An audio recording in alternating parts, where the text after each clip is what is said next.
Hello, my name is Tia, also known as Costume Fiend, because I'm both evil and excessively fond of dressing up. In my last video about the 2003 Haunted Mansion movie, I brought up the fact that it has a somewhat gothic romance subplot. I also brought up Crimson Peak and the idea of the genre needing more representation in general. Although there still aren't many black gothic romances, at the beginning of the pandemic I did get a chance to read Mexican Gothic and I really liked it. So I figure why not talk about the genre using the two other versions of it that I enjoy and that are a bit more serious and strictly fit the tropes. There will definitely be spoilers for both, so if you, like me, don't necessarily care as much, that's great. If you do, then I would definitely recommend watching Crimson Peak and reading Mexican Gothic. But yeah, Gothic romances are usually defined by their dreary mood/atmosphere, their isolated settings, and oftentimes a supernatural element. They are generally speaking female led stories, and the romance part tends to involve some sort of love triangle. With that in mind, I'll start with Crimson Peak, which was directed by Guillermo del Toro and came out in 2015. It was originally marketed as more of a straightforward horror, and even though I liked Del Toro's work, for whatever reason at the time I decided not to see it in theaters. There are only a small handful of movies I regret not seeing on the big screen when I had the chance, and Crimson Peak is definitely one of them. Mad Max Fury Road being one of the other big ones, but that's a story for another time. Like a fool, I didn't put enough trust in Guillermo del Toro. His usual MO is pretty much my jam, so I should have realized that the way the story would lean and the visuals alone would have been worth it. The past can't be changed though, and when I finally did watch it, I realized it was exactly my cup of tea. From a purely visual perspective, the costumes alone were amazing to look at and helped tell the story of the characters so well. Even though the early 1900s in America is by no means my favorite time period for fashion, that doesn't mean I can't appreciate it, especially when things are well made. Edith's yellow gown is an obvious standout, but all of Edith's looks were great, and the contrast between her wardrobe and Lucille's was a treat. Lucille's red ball gown in particular reminded me a little bit of Dracula, specifically the Francis Coppola version with designs by Aiko Ishioka, whom I've mentioned before as a great costume designer. Also, the image of Edith in her nightgown with the candelabra feels pretty much like the picture you'd see if you looked up Gothic romance in the Tropes Dictionary.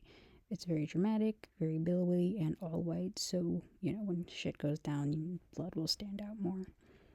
Thomas had a few good looks too, but I feel like throughout all of Western history, men's fashion doesn't change as much or as drastically in the same way that women's fashion does. Women's gowns, everything pretty much tend to go in a bunch of different directions. But I feel like the 60s, 70s, and 80s were probably the wildest and most experimental men's fashion gets in America off the top of my head. But in any case, while Thomas might not have the most groundbreaking wardrobe, it still fits with the time period they were going for, and the character himself is definitely an interesting one, if not a little bit divisive, in the sense that he's of course responsible for the deaths of his other wives, but he's also an abuse victim, and how comfortable he felt about his and Lucille's relationship is left somewhat open. Lucille, I believe, is canonically the older sibling, and while the whole incest thing is definitely related to the poor treatment they both received growing up, how much power Lucille had over Thomas, / whether or not he felt like he could say no to her, is kind of a gray area. Also, not a segue I'd ever thought I'd make, but speaking of incest, that is definitely a part of the Gothic romance genre that shows up quite often. It's arguably a part of the horror, in large part due to the fact that the home is usually where these stories take place, and bad things that can happen in the home and in isolation are easily played up for dramatic effect. In the case of Thomas and Lucille, they're both deeply attached to Crimson Peak, the mansion, and to each other despite all the terrible things that have happened to them there. The mansion is also where all the murders took place, making them now the malevolent forces that reside there. Edith, our protagonist, is no stranger to horror as a concept given that she saw a ghost as a child, but it really isn't until she's brought to Crimson Peak by her husband Thomas that she is in real danger. In fact, ghosts are hardly a real threat to her at all. Most of the time they show up to warn her or to give her a clue. I feel like this is also somewhat typical of the supernatural. While always creepy and atmospheric is usually just that strange ambiance, the real threat is almost always the living. I feel like that makes a nice transition to Mexican Gothic, which is a book by Sylvia Moreno Garcia. I've read a few of her other books too, but this one might be my favorite. Mostly, I feel like it's a bit biased because I read it first.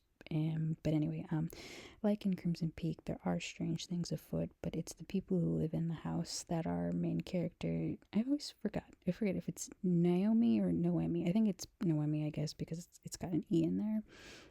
Has to be wary of.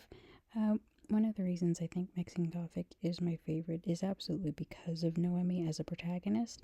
Edith is great and quite well read and well realized. She also largely fits, I guess, who you'd expect typically when you think of a Gothic romance heroine. Naomi, on the other hand, subverts a few things in a way that makes her stand out. She's outwardly very confident and not what one would call demure. She's not pale at all.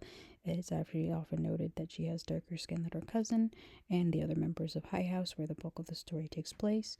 She's a bit more experienced in the romance game than is typical, and she came to the house with a mission. Also, side note, I think I just called her Naomi. I might accidentally do that, but Noemi, we're gonna try to keep calling her Noemi. But anyway, back to it. Like I said, she's there for a reason. She's there for her cousin, who in another version of the story would definitely be the standard protagonist. And that means what keeps her there is her love of her family and the promise she made to her father, and not so much wedding vows or the fact that she's completely isolated, although that's obviously a part of it. Like I mentioned before, the Gothic romance genre focuses on the domestic, which is understandably why the typical heroine is usually naive or the ingenue type. The way Noemi subverts that while still being obviously, a young woman who's still finding her place was refreshing to me. Her love interest Frances also switches a few things up in a way that I like. When I brought up Thomas from Crimson Peak, I brought up the conflicting ways you can think of his character, and that makes him compelling.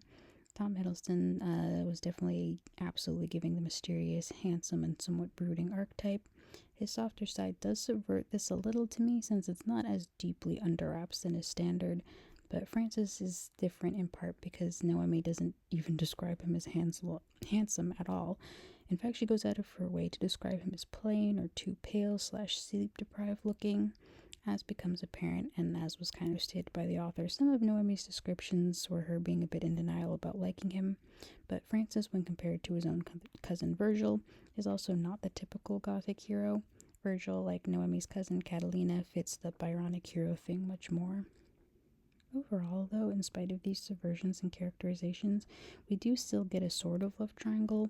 There is still the creepy, isolated setting with a supernatural element. In this case, it focuses on mushrooms indigenous to the region, and a dash of incest to make things all the more uncomfortable. Like Crimson Peak, there's a dramatic final showdown in which our heroine must escape the house once and for all. In Crimson Peak, Edith is aided somewhat by Alan, her childhood friend who came to find her, as well as Thomas, who truly fell in love with her. Ultimately, though, when she faces off against Lucille, it's a mostly one-on-one fight. Edith ends up the story a widow, just like she joked she would prefer when Alan's somewhat snobby mother and sister poke at her love life, or lack thereof.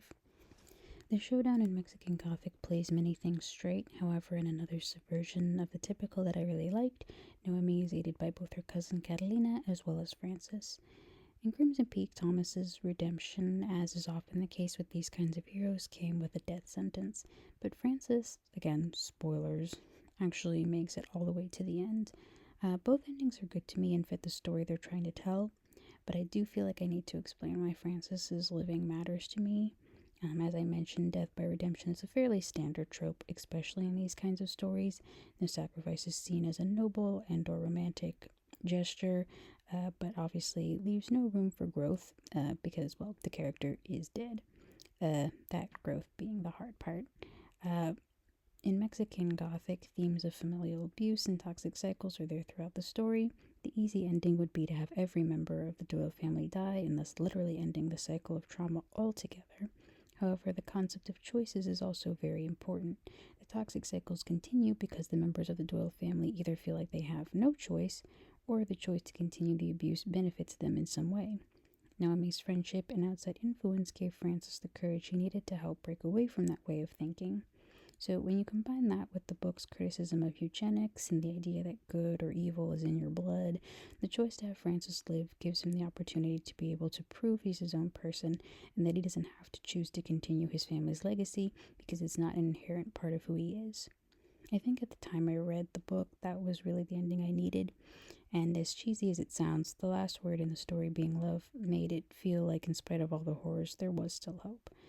Gothic romances don't necessarily have to end on a hopeful note or a completely tragic one. As long as the ending feels like it aligns with the rest of the story, that's fine with me. Like I already said, I believe Crimson Peak and Mexican Gothic do that well. Final thoughts. I again don't know why you would listen to this if you haven't watched or read either, but if that's the case and spoilers again don't bother you, I'd recommend checking them out if anything I said grabbed you. Personally, I don't always mind spoilers since a good story for me is the most important thing. But if you have read or watched one or both, I'm always curious to hear other people's thoughts in general about what they like the best. I think I mentioned in the description for my last video that I was thinking about talking about vampires or werewolves next. I definitely decided on vampires, and I think I'm going to use the first two original Fright Night movies, the What We Do in the Shadows movie, as well as talk a little bit about Carmilla, like as a starting point. But yeah, other than that, leave a like if you liked, subscribe for more nerdy rambling, and as always, have a good one.